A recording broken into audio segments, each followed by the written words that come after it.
Hello everyone, I'm Danger and this is the Danger Yu-Gi-Oh channel, and today we're starting a brand new series called Forgotten Tech Cards. In today's episode we're going to be talking about cards that could not be destroyed by battle or took multiple tries of destruction to be destroyed by battle.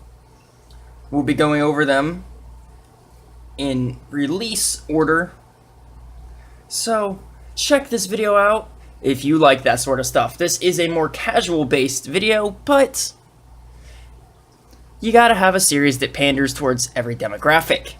So without any further ado, let's jump right in. So starting off, the very first card we're going to talk about is Spirit Reaper. Spirit Reaper was a monster that was very hard to destroy in battle. Matter of fact, it could not be destroyed by battle at all, which is actually pretty good for it.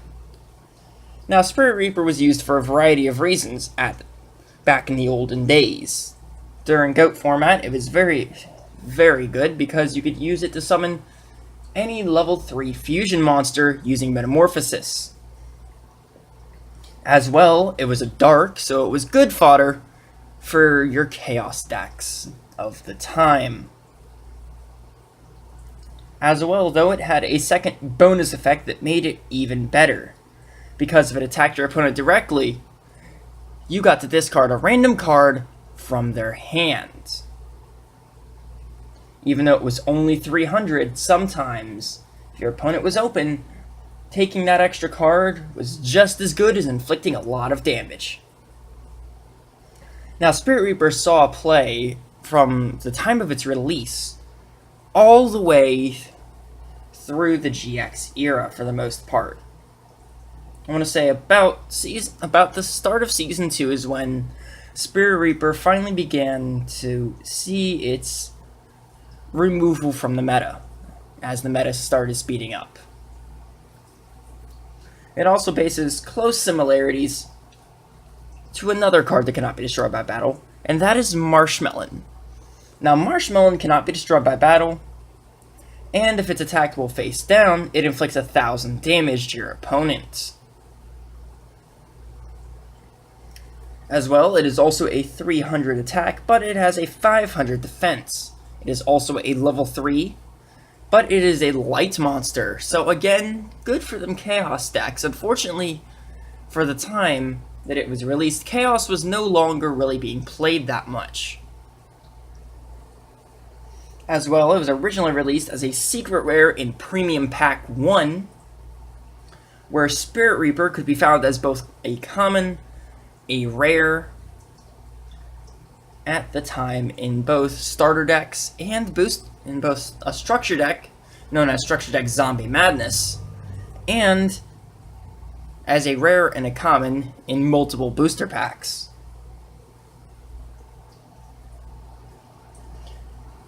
It took many years for Marshmelon to get a reprint as well, with its first reprint being in the Lost Sanctuary structure deck, which, for those of you that are newer players, that is the Agent structure deck, which was very consistent. Master Hyperion was able to produce very good clearing of boards, and Marshmelon was teched in there as a little bit of a stall tactic. Now, both of these cards here could not be destroyed by battle, meaning that you could set them in defense mode and you wouldn't have to worry about losing life points by battle unless your opponent had something such as Spear Dragon, which fell out of favor near the end of GOAT format, as its 1900 attack wasn't that big anymore, and it had to go to defense mode for 2 turns like any standard goblin. As well, Spirit Reaper saw more play than Marshmelon due to the fact that it could rip a card out of your opponent's hand, which is always important. Now, we have a second class of cards, and those are cards that can be destroyed by battle, but have to take multiple attacks. So first up, the very first release of one of those type of cards was, of course, Gyroid in Cybernetic Revolution. Now, Gyroid is a wind level 3 machine, 1000 attack, 1000 defense, and has an effect that reads as this. Once per turn, this card cannot be destroyed by battle, meaning that it takes 2 attacks in order to be destroyed. While it has a higher attack and defense stat, its only real purpose was to absorb a second hit. During the GX era, this was a very good card, and many players teched it into their deck. As well, being a machine, it was able to be used in Cyber Dragon decks in tandem along with Limiter Removal. Limiter Removal doubles the attack of all machine-type monsters on the field. No, it's on your side of the field, yes. Doubles the attack of all machine-type monsters on your side of the field, and then that makes Gyroid a 2000 attack. The only problem is that Gyroid would then be destroyed by battle, or would then be destroyed by the effect of Limiter Removal at the end phase. It saw play for many years as the game started to heat up, but like Spirit Reaper and Marshmallow, would not see much competitive play. Finally, we have Shield Wing. Shield Wing is a level 2 winged beast, 0 attack, 900 defense, and has an effect that reads as such. Up to twice per turn, if this card would be destroyed by battle, it is not destroyed. Now, this is an obviously better version of Gyroid, as it takes 3 attacks to be destroyed. As well, being a level 2, it was better suited to the synchro decks of the time, where most of your tuners were level 3s or level 4s. Summoning out 6, 7, and 8 monsters were very good in synchro days, where things such as Black Rose Dragon, Stardust Dragon, and Red Dragon Archfiend were the 3 monsters being summoned the most. It took many years for us to get a decent level 6 for it to combo with, but once we did, Shield Wing was back in people's combo-style decks. At this time, though, archetype decks were just starting to take their hold into the game, so Shield Wing's playing dominance would not sit around for very long. Since then, all of these cards have had a common print, and some of them have even been reprinted several times. While the viability of most of these cards is not that used today, Spirit Reaper does occasionally pop up in the occasional deck-out deck, where it's able to rip cards out of your opponent's hand consistently, just as in the old days.